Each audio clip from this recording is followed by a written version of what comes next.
The morning the pumpkins came, it was the last Tuesday of September, the year we finally paid off the tractor, and the sky was the color of skim milk, gone thin, low, and cool, with a fog sitting in the bottoms that hadn't burned off by 7. I remember it clearly, 'cause the frost was maybe a week out, and you could feel it coming in the stillness. The way the birds went quiet, earlier than they should have. I had a flatbed borrowed from a man down the road, and on that flatbed I had 400 pumpkins, near enough that I'd bought for $10. Not $10 a piece. $10 for the lot. Split ones, cracked ones, ones with a soft spot the size of your fist, ones the pumpkin patch couldn't sell to families looking for a jack-o'-lantern, because nobody wants to carry home a pumpkin with a wound in its side. The fellow running the patch had a trailer heaped with them behind his stand, and he'd been feeding a few to his hogs and hauling the rest to the county dump, paying by the load to be rid of them. I told him I'd take the whole pile off his hands and give him a 10, just so it felt like a deal and not charity, and he looked at me like I'd asked to buy a truckload of rain. He helped me load them anyway. By the time we were done, my gloves were slick with the sweet slime of the burst ones, and my back had a good honest ache in it. And I'll be honest with you now. The way I mean to be honest all through this. I didn't know yet what my turkeys knew. I just had a notebook in my coat pocket and a number in my head, and I was betting on both. Now the neighbor caught me before I even had them unloaded. He drives a truck that never has mud on it, which around here tells you most of what you need to know about a man, and he pulled up along the fence line with his window already down like he'd been saving the question all morning. He's not a cruel man, I want to say that plain. He's the kind of certain that comes from reading and not from doing, and he says his hard things politely, which somehow makes them stick worse. He looked at the flatbed, and he looked at the 26 turkeys I had ranging out in the far paddock, big bronze birds getting on toward their fall weight, and he said real even, "What are you going to do with 400 rotten pumpkins and 26 turkeys, Harlan?" I told him I was farming. That's all I said. He let that sit a second, and then he said, "Turkeys need protein. This time of year, not sugar, that a bird finishing out for the holiday table wants a proper ration, 16 or 18%, something milled and measured, and that all that squash was going to do was give my birds the runs and draw every possum in the county." He wasn't wrong about the possums, as it turned out. But he was wrong about the rest. And I knew he was wrong the way you know a storm is coming before the radio tells you, which is to say I couldn't have proved it to him standing there. So I didn't try. I just thanked him for stopping and told him I appreciated the concern, and he drove on with that clean truck of his, and by noon the diner had a version of the story, and the version had grown. By the time it got back around to me, I'd bought 1,000 pumpkins, or I'd bought them for $100, or I was feeding my turkeys. Nothing but pumpkins on purpose, to see if they'd turn orange. That last one made me laugh, standing at the counter. People will fill a silence with whatever they've got handy, and what most folks have handy is a reason you're a fool. Here is the thing I hadn't told the neighbor, because it wasn't the kind of thing you say across a fence to a man in a hurry. My grandfather raised turkeys on this same ground, back before the war and after it, and he raised a lot of them, at a time when a turkey was a special thing, and a man could make a real fall living moving birds to town for the holidays. My father kept a few, but let the flock dwindle, and I'd only come back to turkeys 3 years ago, when I was 63, and my knees had told me the beef cattle were more than I wanted to chase anymore. Turkeys, you can work slow. Turkeys you can watch. And I'd remembered the way a thing surfaces in you years later without warning, that when I was a boy my grandfather used to save the field pumpkins and the culls from the patch down the road and split them open across the pasture in the cold months, and I remembered the birds standing around them in the frost like folks around a stove. I remembered him saying something, too, though I couldn't get the exact words back, only the shape of them, something about how the birds paid for the seed. I didn't understand it as a boy. I filed it under the 1,000 strange things old men say. But it had come back to me that September, standing in the feed store, looking at the price of a 50-pound bag of finisher ration, which had climbed to nearly $28, and I'd done the arithmetic on 26 growing turkeys through October and November and hadn't liked the number one bit. You can't finish what you've already spent, my father used to say. So I got to thinking about my grandfather and his pumpkins, and I got to thinking there was more to it than sentiment. And that got me out to the barn one evening, digging. What I was digging for was the notebook, and I want to tell you about the notebook because in a lot of ways this whole story is the notebook. My grandfather kept his records in composition books, the marbled kind, black and white on the cover. And he kept them in a wooden ammunition crate up in the loft of the old barn, along with a lot of else that nobody had touched in 40 years. I'd known they were there. I'd even glanced at one or two over the years, seen the columns of weights and dates and dollar amounts in his careful pencil hand, and put them back, because there's a strange reluctance in reading a dead man's daily accounting, like you're standing in a room you weren't invited into. But that evening, I climbed up with a flashlight, and I pulled the crate over under the single bulb that hangs from the rafter, and I started going through them, looking for the fall records, the turkey records, anything with pumpkins in it. It took me the better part of an hour, sneezing in the dust, before I found the one from the years he ran the biggest flock. And I sat down on an overturned bucket, and I read it by that 1 week bulb, and the light was thin and yellow, and the barn ticked and settled around me the way old barns do. And I'll admit my hands weren't quite steady turning the pages, because there was his hand, gone all these years, telling me plain as a letter what he'd done and what it had cost and what it had made. I read a good while, then I found the page. And I'll get to what was written on it, but let me say first that I put the notebook back that night without acting on it because I wasn't ready. That's the honest truth. I'd found the thing I came for, and I closed it up and climbed down and went to bed, and it was 2 more days before I let myself go back up and copy the pages out. I've thought about why since. I think a man gets to a certain age, and he's afraid a little to find out the old ones were right about something, because it means all the years he didn't listen were years he lost. The page had a column of dates in October and November, and beside each date a weight. And I understood after a minute that he'd been weighing a bird or two every week, the same birds, tracking them. And the weights climbed the way weights do, but there was something odd in the middle of it, a jump. And beside that jump, he'd written the word pumpkins and drawn a little line under it. And below that, in the margin, set off from the columns like he'd stopped and leaned back and thought about it, he'd written a line I've since about memorized. He wrote, "Birds go to the split gourds before the trough. They know before I do." And then, underneath, smaller, like an afterthought or a question he never settled, he'd written, "Fat carries the flavor. Ask at the store what they'll pay." That was it. No explanation. No recipe. Just a man's observation of his own animals, and a note to himself to go ask a question. And I sat there under that bulb, and I felt the years fold up like a map, because I understood right then that my grandfather hadn't fed those pumpkins to save money.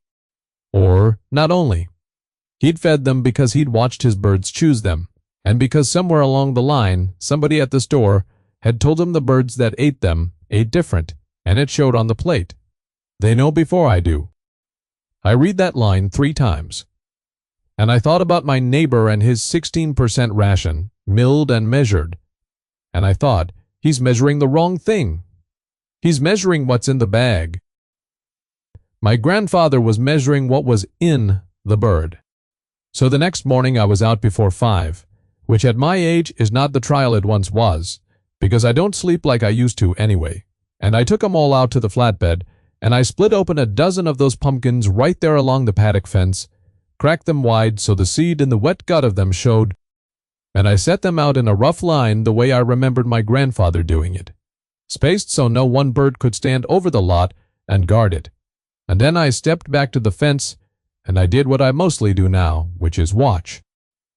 The fog was still down, The turkeys were roosted along the top rail of the old sheep shelter, and they came down slow, the way they do, dropping heavy and complaining. And they milled a minute, and I want to tell you they went to the pumpkins before they went to the trough. Just like he wrote, I had feed in the trough. Good feed. And they walked past it. They gathered around those split gourds and they went at the seed and the stringy wet insides with a kind of focus you don't often see in a turkey, which is not by nature a focused animal, and the sound of it in that quiet cold morning was a soft, busy, tearing sound. And I stood at the fence, with my coffee going cold in my hand, and I felt something I hadn't felt in a long while, which was the particular company of the dead. He'd stood right about where I was standing. He'd watched the same thing. And he'd been right, and I'd needed 66 years and a page of pencil to catch up to him. Now I want to be careful here, because I've seen too many men decide a thing works because they wanted it to, and then talk themselves past the part where it doesn't. So I didn't just dump pumpkins and call it done. I kept a good ration in the trough, because a growing bird does need protein, and the neighbor wasn't wrong about that part, and I've never met a pumpkin with much protein in it. What I did was let the pumpkins be the free thing on top, the thing the birds went to first and hardest, the seed especially, because pumpkin seed is a good bit of fat and it's the kind of feed that puts a finish on an animal rather than just a frame. I started keeping my own records in a fresh composition book because it seemed right to keep it the way he kept it, and I weighed 2 birds every Sunday evening, the same 2, a tom and a hen I could tell apart, and I wrote down what they weighed and how many pumpkins I'd split that week and what the weather had done. I split 10 or 12 a day, most days, timing it so a fresh set of gourds hit the paddock about every 3rd day, so there was always something new cracked open. 400 pumpkins is a lot of pumpkins. It sounds like a lot when you say it, and it feels like even more when you're the one splitting them, and I'll tell you, my shoulder let me know about it. But it stretched all the way through the fall, near enough. Feeding 26 turkeys, and I did the arithmetic later and figured those pumpkins replaced better than 1/3 of the finisher ration I'd have bought, which on 26 birds over 2 months came to real money. Something north of $200 I didn't spend. For $10 and a sore shoulder. My father's line came back to me, more than once, out there in the cold. You can't finish what you've already spent. I hadn't spent it. It was still mine. But the money, it turned out, was the small part. I keep saying that in my head now, months on, because it surprised me at the time. The money was the small part. Here's what happened. The possums came, sure enough, and I lost a night or 2 of sleep sitting up with a light, and the neighbor would have enjoyed that if he'd known, and I'll give him that one. But the birds themselves changed through October in a way I could see with my own eyes before I could prove it with a scale. Their plumage came in tighter and brighter. Their weight climbed steady, and steadier than my last 2 falls when I'd fed nothing but the bag. And there was a heft to them when I picked one up, a solid, well-laid feel through the breast and the thigh. Not just big, but built. The fat laid in even under the skin the way it's supposed to be, and so seldom is on a bird pushed fast on grain alone. My grandfather's other line was working on me the whole while. Fat carries the flavor. Ask at the store what they'll pay. And I got to thinking, I ought to do exactly that. Ought to close his loop. Ought to walk into a place and ask the question he'd written down as a question and apparently never got around to answering, or answered and didn't write. So the first week of November, with the holiday coming and the birds near finished, I loaded up 2 of them, dressed, and I drove into town to a place I'd heard about. A small outfit run by a man who breaks down meat for a handful of restaurants in the city, and knows more about what a good animal is than anyone I've ever talked to. He was a quiet fellow, aproned, with forearms like fence posts. And he didn't say much when I came in, just nodded me over to a steel table and asked what I had. I told him 2 heritage-bred turkeys, pasture-raised, finished on pumpkin. He didn't laugh at finished on pumpkin, which right there told me I'd come to the right man, because most everyone laughs at that. He unwrapped the first one, and he stood over it a while. He pressed a thumb into the breast. He turned it and looked at how the fat sat, and he pulled the skin a little at the leg to see the layer under it. And he was quiet the whole time. Quiet, in a way that made me quiet too. And I've learned that when a man who knows a thing goes silent looking at your work, you don't fill the silence, you let it do what it's doing. He was in no hurry. He looked at the second one the same slow way. And then he straightened up and he said one word. He said, "Exceptional." Just that. And then, after a moment, like he owed me the rest of it, he said he didn't often see fat laid in like that on a bird this size, that most birds finished on grain alone go either lean and dry or heavy and loose, and that this was neither. This was marbled through the way a bird's supposed to be, and almost never is anymore. And he asked what I'd fed again. And I told him again, pumpkin, the split ones, the ones nobody wanted, and the seed most of all. He nodded slow. He said, the fat is where the flavor lives, that everybody's chasing lean, and they've forgotten that, and that a bird carrying fat like this one would eat sweeter and stay moist through a long roast in a way people had mostly quit expecting from a turkey. Fat carries the flavor. I about heard it in my grandfather's voice, standing there in that cold, clean room, and I had to look away a second and study the wall. He bought both birds off me on the spot at a price I won't repeat here, because it'll sound like bragging and because it doesn't matter, except to say it was several times what the co-op pays for a bird by the pound. And he asked how many more I had.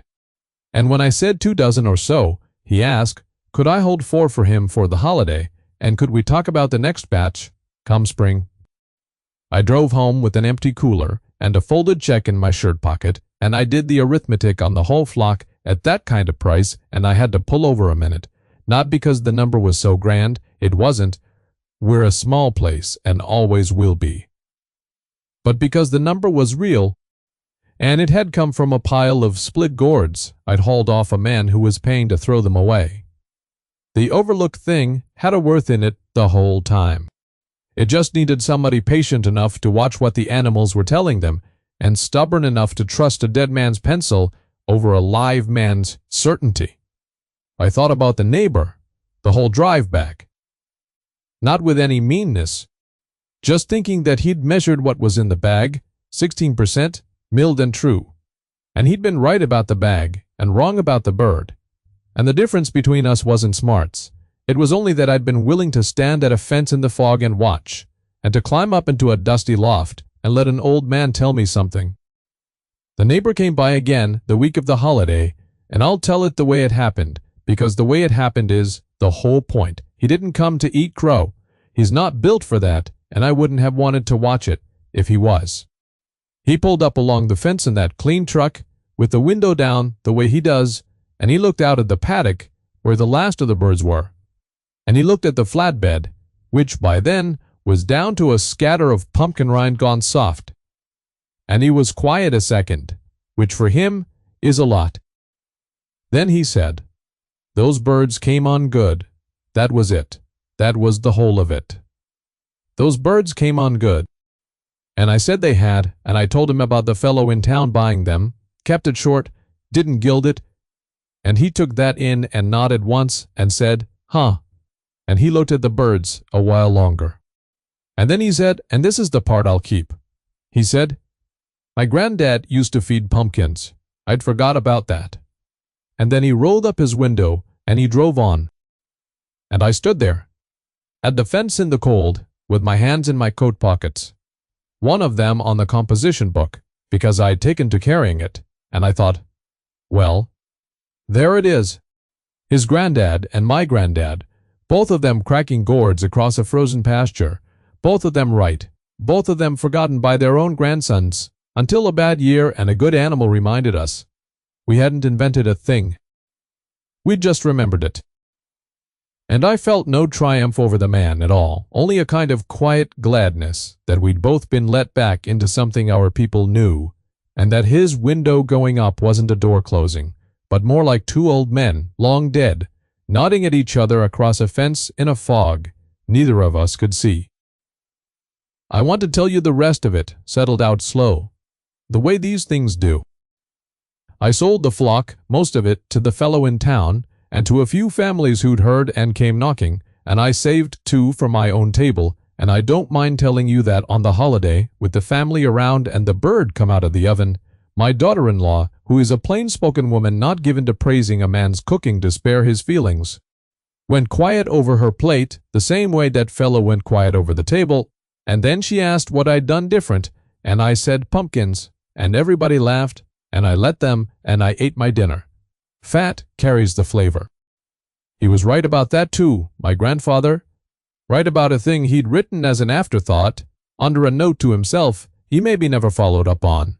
I've thought about that a good deal. A man leaves you what he knows in the plainest way he can.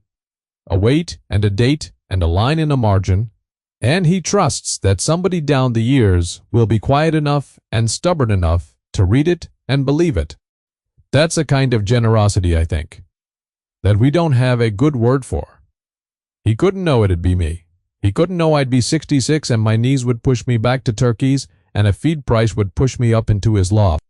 He just wrote it down honest and left it in a crate and trusted the ground and the birds to bring it back around. And they did. They know before I do. I've got that line taped inside the cover of my own book now, in my own hand. So whoever comes after me finds it first thing. Come spring, I split a little garden of pumpkins of my own out along the fence, field types that grow big and cheap and don't care whether anybody thinks they're worth carving. And I'll have my own pile come fall and won't have to haul anybody's culls, though I'll take those too if the price is right, and the price is generally $10 or free. I keep the records every Sunday. I weigh the same two birds.